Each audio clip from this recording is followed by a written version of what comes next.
Hey everybody, it's Chris over at Dixieland Farm, and I am not qualified to do this video at all because I'm not a huge fan, and I think that shows in what I have. But I think what I also have here is like the core classic of all that you basically need, and that's Bruce Springsteen. There's a very young Bruce Springsteen here, and if anyone cares, it's a promo copy with a. I didn't even clean these. That's how much I don't really care about Bruce Springsteen that much, I guess. Which is sacrilege to music buffs. Oh, Bruce Springsteen's great. He is. He is great, but I don't know. I just don't. See, that's the gimmick cover. The first two albums sound like Van Morrison, to me. It's got Blinded by the Light, which is his song, if you didn't know that. It's not Manfred Mann's. Was it Earth Band? Right? Yeah. And this one, these two albums I like the most, which is, you're not supposed to say that if you're a Bruce Springsteen fan. Maybe because he does sound like Van Morrison. I think Rosalita is a good song on here, yeah, and yeah. Another promo, and same thing, apparently I don't care enough, and nothing on the record shows that it's a promo, so I don't know what the deal is with that. I think they did white label promos. Maybe they just didn't always do that, or these got Frankensteined at some point. I'm not sure. But, yeah, something about... I mean, this is just not going to go well if you're a fan, because you're going to be just yelling. Born to Run, right? So the two albums, he's not doing so well, and I think the label even was considering... This may or may not be a true story. Was even considering dropping him at that point, so he just... I'll just do what I want. And came out with Born to Run. Is that the story? 10th Avenue Freeze Out. That freaked me out when I heard this song because I only knew half Japanese version. And half Japanese's version is nothing like Bruce Springsteen's version. So this is a really good album. It really is a good album. But I just don't enjoy it. And I don't enjoy Bruce Springsteen that much because, and this is where you're going to get upset, his lyrics are amazing. His lyrics are amazing. He is Dylan level lyricist. But I don't relate to... Oh, holy crap. It's another promo. Yeah, you probably are freaking out that, you know, I've got 3 early promos. So he's writing about working class New Jersey guys, and I'm not a working class New Jersey guy. I can't pretend I am. You know, I went to college, grew up on Long Island.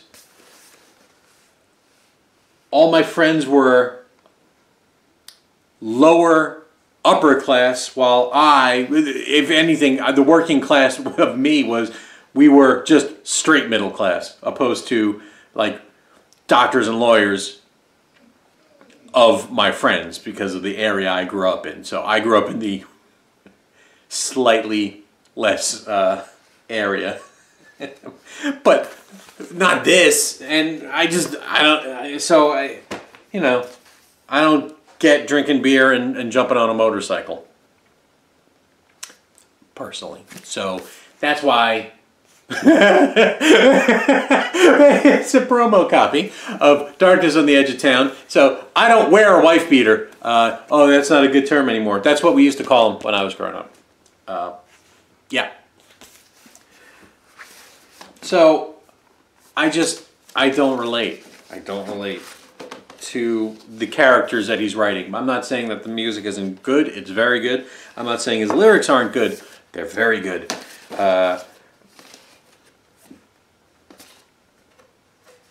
Oh, what do we got in here? There, we got an insert. There's the insert. But, yeah, it never connects with me.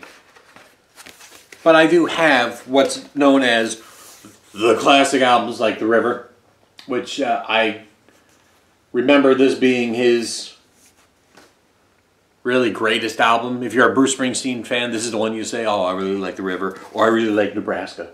Those are the ones that you go on about.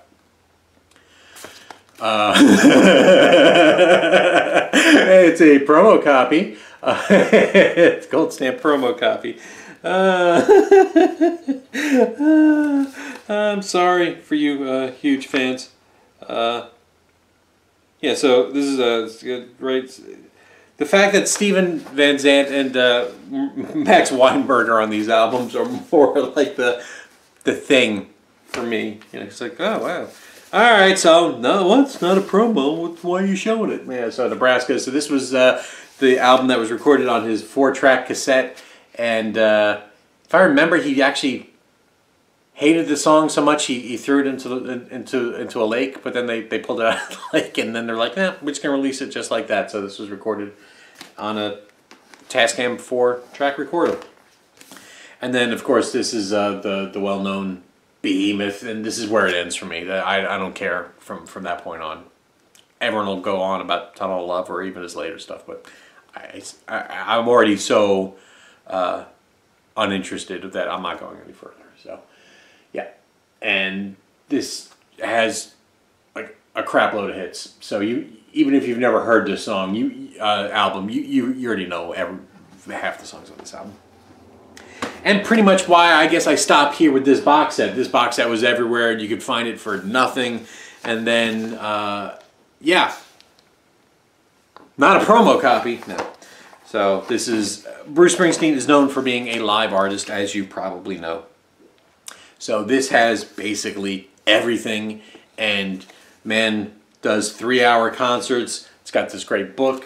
For a long time, you could find this thing for like $3, $5, and now that vinyl is gotten out of control, you can't. So there you go. There's my Bruce Springsteen collection. I'm not qualified to talk about Bruce Springsteen because I'm just a very casual fan, and